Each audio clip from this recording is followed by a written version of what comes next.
Muito bom dia, estudantes, professores de geografia, porque os professores de educação física estão aí acompanhando também. Acabei de convidá-los para fazer parte aqui, do nosso chat em geografia. Nós que temos a honra, a presença brilhante, magnífica, Diretor, passa para mim, porque vai demorar, a aula é curta. Bom dia a todos, alunos, professores e até aos demais aí que irão acompanhar mais essa aula de geografia para os 7º anos do ensino fundamental dos anos finais. Vou dar uma continuidade aí de um assunto muito interessante, que o tema da aula é... Param! As fases da globalização, parte 2. Sidney, trava na beleza. O Antônio vai fazer trava na beleza. Não, eu não faço isso aí não. Pessoal, lembrando aí da habilidade que nós vamos trabalhar hoje, que a professora Juliana vai falar com o maior mérito. Vamos lá. EF07GE19. Aplicar conhecimentos geográficos para identificar fenômenos quase que não saiu, socioespaciais representativos das primeiras fases do processo de globalização em diferentes lugares. Unidade temática, mundo do trabalho. Objeto de conhecimento, produção, circulação e consumo de mercadorias. Isso aí, né? E logicamente, como de costume, nós vamos iniciar a aula com um vídeo falando aí sobre a ODS, né? O ODS 9, Indústria, Inovação e Infraestrutura, que tem tudo a ver aí com o nosso tema de hoje. Daqui a pouco nós retornamos.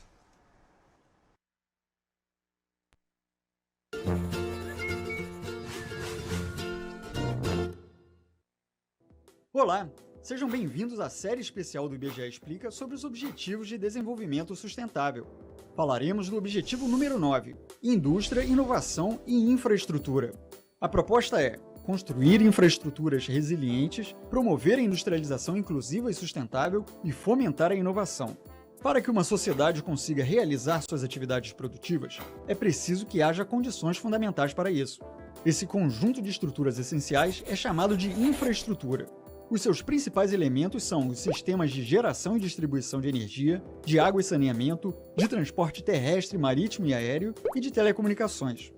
Uma infraestrutura resiliente é aquela preparada para lidar com os efeitos de situações adversas e desastres como enchentes e terremotos. Várias cidades no mundo possuem estratégias para diminuir os efeitos negativos dessas situações. Por exemplo, em Kuala Lumpur, na Malásia, existe um túnel rodoviário projetado para drenar grandes volumes de água da chuva, podendo evitar inundações sem interromper o trânsito de veículos. Os serviços de infraestrutura têm que estar amplamente acessíveis à população, o que exige grandes investimentos públicos e privados. No Brasil, para que todos tenham acesso aos serviços de água e de esgoto, será preciso investir mais de 300 bilhões de reais durante 20 anos. A infraestrutura precisa funcionar de forma sustentável, usando os recursos naturais de forma consciente e pensando no seu impacto sobre o meio ambiente e as futuras gerações. E sustentabilidade é a palavra de ordem também no setor industrial. A industrialização é um processo de enorme importância para o desenvolvimento de uma sociedade, pois gera crescimento econômico, impulsiona o desenvolvimento de novas tecnologias, cria oportunidades de trabalho e, consequentemente, reduz a pobreza. Por isso, até 2030, a meta é dobrar a participação da indústria no PIB dos países em desenvolvimento. Em 2015, o valor agregado pela indústria ao PIB era de $100 por pessoa nos países menos desenvolvidos, enquanto que na Europa e na América do Norte, esse valor passava de $4.600. Entre 2000 e 2014, em quase todas as regiões do mundo, as indústrias diminuíram a emissão de dióxido de carbono, auxiliadas pelo avanço das tecnologias de eficiência energética e pelo uso crescente de combustíveis mais limpos. Esse é um ótimo exemplo da importância de investir em inovação. Aumentar os investimentos público e privado em inovação é uma das metas a alcançar, principalmente nos países menos desenvolvidos. Em 2014, os investimentos em pesquisa e desenvolvimento no mundo todo chegaram a $1,8 trilhão. Mas a diferença entre os países mais e menos desenvolvidos ainda é muito grande. Enquanto na Europa e na América do Norte o investimento médio em inovação ultrapassa 2% do PIB, na América Latina essa média não chega a 0,7%.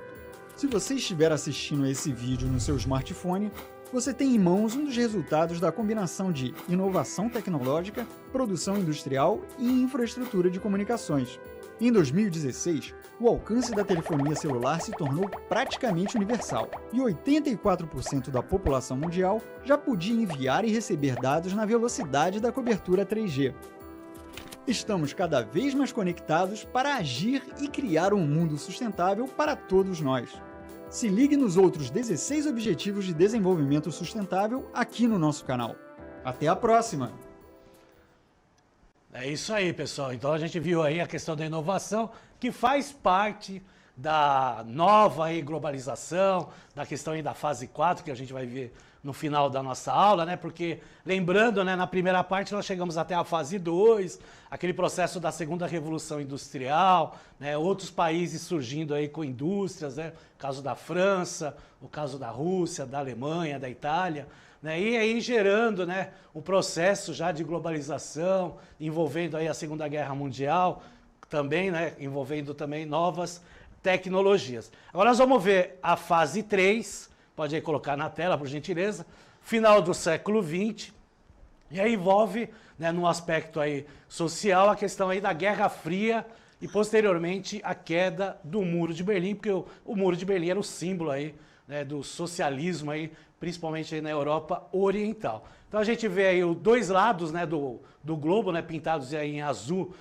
formando aí os países capitalistas, né, em vermelho aí a formação dos países comunistas, né, aquela ideologia econômica, né, frente a frente com as duas maiores potências da época, Estados Unidos e União Soviética, né, e do lado direito nós temos aí, né, o símbolo aí da queda do Muro de Berlim, né, com as pessoas já, né, derrubando esse muro aí em 1989. Então essa terceira fase da globalização que nós vamos aí acompanhar, nós temos aí os dois protagonistas que eu citei para vocês. Está aí na tela, né, os Estados Unidos, né, representado aí pela sua bandeira, e a União Soviética, né, representado aí também com a sua bandeira. E esses dois aí, eles faziam movimentos fortes, né, no intuito, né, de colaboração militar, de colaboração econômica com os seus parceiros, né? Então sempre é interessante retratar isso, né? E o que a globalização tem a ver com isso? Tem muito, porque esse processo de globalização, apesar, né, de ter aí o seu ápice, principalmente no final da década de 1990, né, do século passado, ele já vem no processo de desenvolvimento, como a gente viu até na fase 1. Né? Não se falava globalização, mas essa questão do mercado externo proporcionava, né, vantagens, logicamente, para as metrópoles. Né? O que, com o passar do tempo, né, com a independência dos países da América, né, com o reforço econômico desses países que eram metrópoles, né, que tinham aí as suas respectivas colônias, acabaram se fortalecendo cada vez mais e investindo aonde? Em tecnologia. Então a gente, quando observa esse fator, e isso apareceu claramente no vídeo, né, nós temos referências tecnológicas dos países desenvolvidos, diferentemente de referências tecnológicas de desenvolvimento em países como na América Latina, né, na qual o investimento é bem menor do que o investimento desses países. Agora, quando nós falamos de União Soviética e de Estados Unidos, nessa época, nesse período de Guerra Fria, né? Lembrando que tinha essa denominação porque era uma guerra de ameaças, né? Principalmente porque envolvia bombas, né, nucleares, né? Que vem com as bombas atômicas aí da Segunda Guerra Mundial. Então, todo esse processo aí de ameaças, não, nós vamos lançar bombas nos seus adversários, né, vice-versa, isso aí proporcionava o que a gente chama aí de Guerra Fria. Ou seja, não houve um confronto direto como houve da Primeira Guerra Mundial, da Segunda Guerra Mundial, até porque a base armamentista e bélica dessa Guerra Fria era armas nucleares, né, João? Professor Antônio, eles estão tão quietinhos aqui, estão prestando atenção? Tomara que estejam prestando atenção. Eu acredito que sim, né? Porque pela experiência que eu tenho aqui de quase 2 anos de mídias, alunos e professores, eles se dedicam bem aqui às aulas. Ó, a professora Vera Lúcia, da escola Dante Guedini, de Franca. O aluno Carlos Henrique, do 7º ano C, sempre está presente na aula do professor Antônio. É isso aí. Parabéns tanto à professora, que mencionou aí, como ao aluno e a todos aí que acompanham e sempre ajudando as nossas aulas aí de forma positivo. Professora Raquel falou que sim, estão prestando atenção. Então, sim, ótimo, isso que é interessante. Bom, falando sobre essa questão aí de adversidades, né, e de disputas tecnológicas, uma das mais conhecidas entre as duas megapotências, que são aí os Estados Unidos e a União Soviética no período de Guerra Fria, é a corrida espacial. Então, nós temos aí na tela, né, duas imagens que mostram, né, essa questão aí. A próxima tela, pula. ação. Aí. Aê! Aí nós temos aí, por exemplo, Armstrong trabalhando no módulo lunar em 21 de julho de 1969. Né? E do lado direito nós temos aí a réplica do Sputnik 1, né? O primeiro satélite artificial lançado em 1957, né? Pela ex-União das Repúblicas Socialistas Soviética. Né? Então, isso é uma referência tecnológica, né? Esse processo, né, de lançamento, né, para o espaço, tanto dos foguetes como também dos satélites, proporcionaram aí, né, grandes adversidades entre essas duas superpotências, o que proporciona hoje, né, logicamente nós temos os pontos positivos, que é, por exemplo, a transmissão de imagens, né, do áudio, do som, né, através de satélites. Hoje, sem o satélite, por exemplo, nós não teríamos aí, né, essa aula sendo apresentada ao vivo, porque boa parte aí já utilizamos aí os satélites, até para informações em geografia. A geografia utiliza muito informações de satélites, né? Os professores sabem muito bem isso, né? O SIG, né? Que é o Sistema de Informações Geográficas, né? A gente acaba trabalhando e até passando aulas aí para os nossos queridos alunos, né? Só que junto com essa corrida espacial, né, essas duas superpotências também foram conhecidas por uma outra corrida, né? Corrida, na realidade, não faz parte do atletismo da nossa caríssima aqui professora de Educação Física. Faz sim, corrida faz. Mas essa corrida não. Não? Corrida não. Vamos colocar lá nos Jogos Olímpicos? Põe na tela, eu não vou nem falar, põe lá. Jogos Olímpicos não aceitaria essa corrida. Corrida armamentista, né? Então, nós temos aí a corrida armamentista que também teve aí na Guerra Fria entre as duas potências, né? Então, nós temos aí, né, os técnicos do NRL trabalhando num satélite como programa do SDI, que é um programa secreto, né, dos Estados Unidos na época.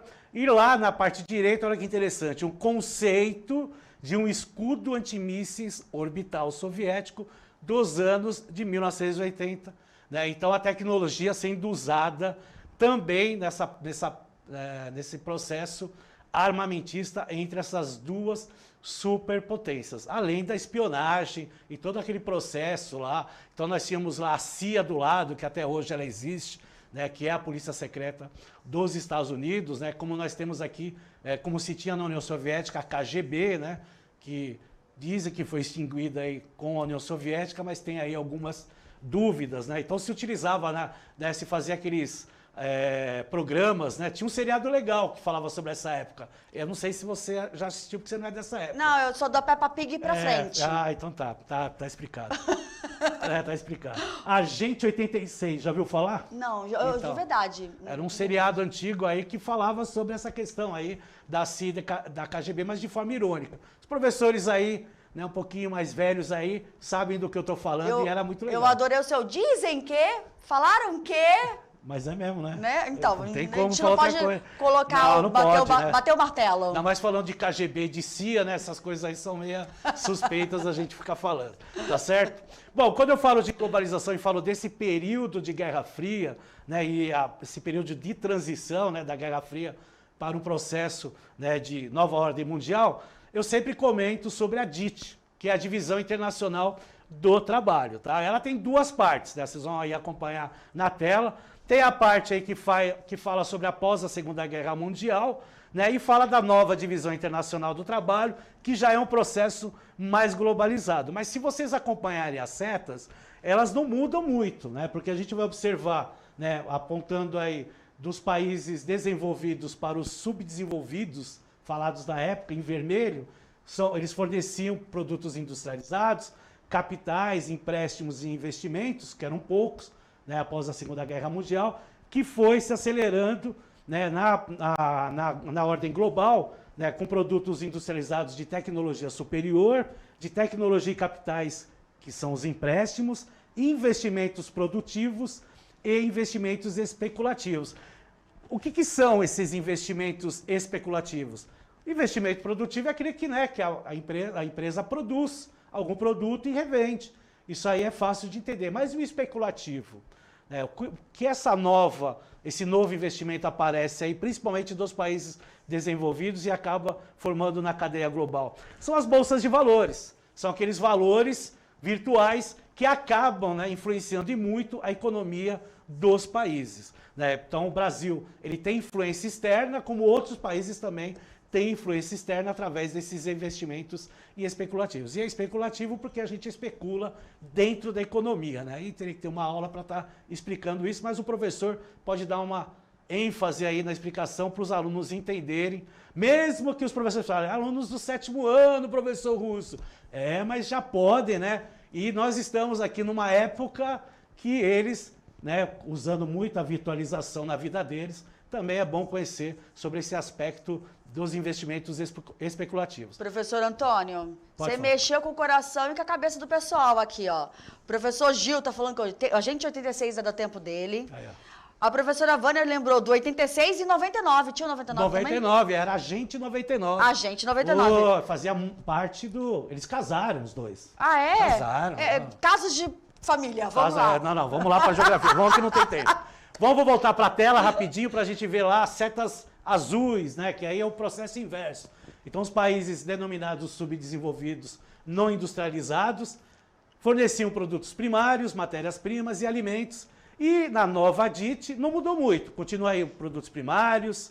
Aí tem os produtos industrializados por causa das multinacionais, hoje chamadas de transnacionais, capitais, empréstimos, lucros das transnacionais, os royalties, né, e juros da dívida, principalmente aí os juros da dívida que foi se acumulando aí nesse período aí dos empréstimos aí, principalmente nas décadas de 50, 60, 70 e 80, e logicamente teria que cobrar os juros posteriormente, tá certo? Então é interessante essa tabela aí que a gente mostra, esse gráfico aí da Divisão Internacional do Trabalho, porque retrata fielmente, né, o que foi esse período aí que forma a globalização nessa terceira fase da globalização, que cada vez mais distingue, né, os países, né, com maior poder aquisitivo e os países com o menor poder aquisitivo, que vem desde a época lá das expansões marítimas, com a colonização da América, e vai, né, fazendo aquele efeito dominó, e é o que nós sentimos na nossa economia hoje.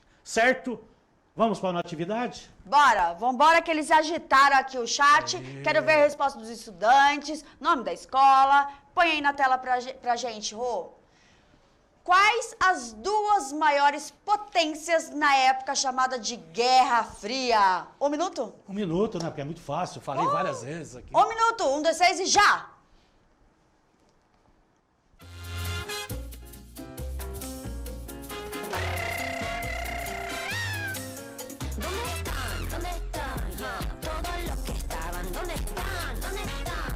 Desaparecieron sin pensar, sin más, sin saber que no me importaría nada. Yo no temo, sigo sola, baby. Si me da igual, yo solo quiero llegar lejos, brillar.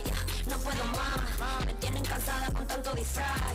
Gucci, Chanel, eso es lo que importa y es más. Si no tienes change, se va por otra puerta a tocar. ¿Cómo estás? Yo me quedo a tu lado, papito, ven, dame un beso. ¿Dónde vas? Yo creía tenerte conmigo toda la noche entera. No, tú eres todito mío. No, dame calor, tengo frío. No, tú eres todito mío. Bésame suave, qué rico. Actitud, él me enciende como nadie, solo tú. Professor Antônio Russo estava dançando, por isso que eu tô aqui, ó, estática. Eu não. É mentira isso aí. É mentira. Vocês sabem que eu não danço. Ai, meu Deus, vamos lá! Professora Marileide, professor Antônio Russo, sua aula é show! Muito obrigado. Vocês são shows. É show. Vocês são show. Tá bom, tá ótimo isso aí, ó. Ó, professora Vera Lúcia, escola, o Dante Guinetti, nossa, olha, ela tá com sorte, eu li de novo. Guedini, de Franca. Aluno Carlos, que é o aluno que não perde uma aula. Então, ele merece ter a resposta. Estados Unidos e União Soviética. Isso aí, Carlos, aí, prestando atenção, como todos aí estão prestando atenção nessa aula, né? Falando aí sobre essa terceira nova fase que tem nessa tendência aí da Guerra Fria e a relação das duas maiores potências da época, a União Soviética e os Estados Unidos. Agora nós vamos entrar na quarta fase, né? A fase atual, né? Que, né, os alunos estão mais habituados, que é a fase mesmo aí da globalização, da nova ordem mundial, dessa relação tecnológica, né, e comercial que nós temos da nossa globalização. E aí, logicamente, aparece uma imagem do que a gente fala aí dos investimentos especulativos na relação da Bolsa de Valores. Olha o gráfico indo para cima, para baixo, né? Porque isso aí é de minuto em minuto, né? Então, você está rendendo, está ganhando dinheiro, está perdendo dinheiro, está ganhando. Por isso que fala que é especulativo. Depende aí, né, da junção aí de compra e venda de ações, de como está aí o mercado, envolve política, envolve economia, envolve tudo aí. A gente aí, para quem acompanha aí as ações aqui no Brasil, sabe aí do sobe e do desce que acontece aí na nossa, né, no caso aí, Bolsa de Valores de São Paulo, que não é diferente de outros países, tá certo? E falando de nova ordem mundial, trouxe aí um mapa para vocês, mostrando, né, as características dessa nova ordem mundial. Então vocês estão percebendo que tem lá 3, né, desenhos lá, né, circunferências assim, não circunferência, mas aí um envolto aí em preto, né, que aí mostra aí, né, as potências, né, a influência. Então nós temos a influência dos Estados Unidos no continente americano, nós temos a influência da Europa no continente europeu e no continente africano, e também numa parte aí do Oriente Médio, e nós temos uma influência do Japão mais na região sudeste asiática, junto com a Oceania. E tem lá a linha vermelha que mostra a influência dos Estados Unidos no mundo todo. Então nós chamamos de nova ordem mundial, né, ou multipolarização, né, do efeito econômico de vários países, tendo aí o aspecto econômico principal, que são os países desenvolvidos, mas nós temos também uma formação unipolar, né, que muitos economistas, estudiosos aí acabam falando que é a questão do poderio dos Estados Unidos. Lembra que a gente vem aí de uma Guerra Fria, na qual havia uma bipolarização, Estados Unidos e União Soviética, a União Soviética deixa de existir, Estados Unidos continua. Então ele não vai perder esse potencial econômico dentro da globalização, porque aparecem outros países em destaque. Eles têm uma interferência menor em relação aos Estados Unidos, principalmente quando falamos em política econômica no planeta, tá certo? Então, por isso, mesmo a gente falando dessa questão da globalização, mas a gente sempre lembra do Milton Santos, né? Globalização é perversa, né? Então, quando a gente fala sobre Milton Santos, ele deixa bem claro essa relação da globalização, principalmente com os países aí menos desenvolvidos, tá certo?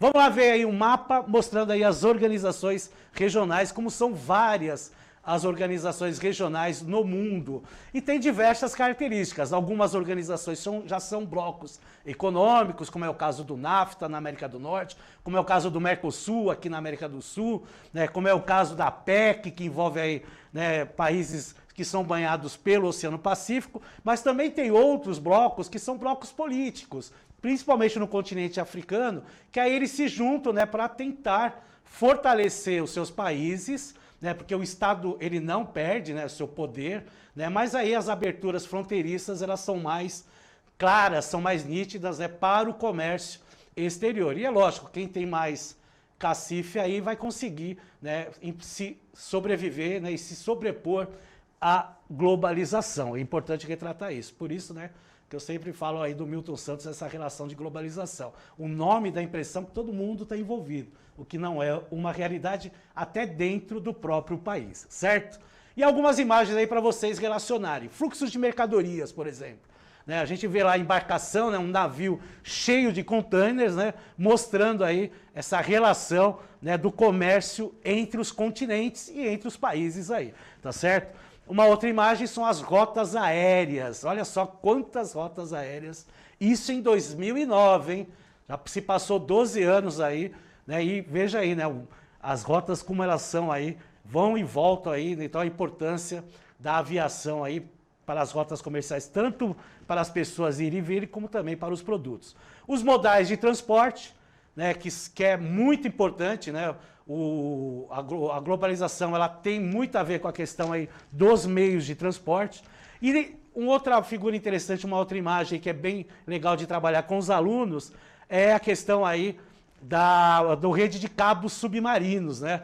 Olha só, né, os cabos aí por causa principalmente da internet, da TV, começou com o telégrafo em 1850, né, fazendo aí uma ligação com a Inglaterra e com a França, depois, passados aí um tempo, foi no Oceano Atlântico, entre Inglaterra e Estados Unidos, então toda essa relação aí, tá certo, pessoal? Bom, o assunto é muito interessante, tá? Tem mais 2 slides aí que mostram aí 2 tabelas, mas não vai dar tempo de apresentar, mas o professor pode trabalhar com os alunos, até como um trabalho de pesquisa, né, sobre a questão aí dos investimentos das empresas e dos países com o P&D, que é pesquisa e desenvolvimento, tá certo? E os meios de comunicação, tá? Agora, pode entrar aí no Saiba Mais rapidinho para printar a tela, né, para ir para os professores, né, fazer aí um trabalho com os alunos, Agenda Brasileira para a Indústria 4.0, muito legal esse site aí, então printe a tela. Infelizmente o tempo acabou, o assunto é legal, mas não temos aí mais tempo para falar. Começou Obrigado. a subir coração.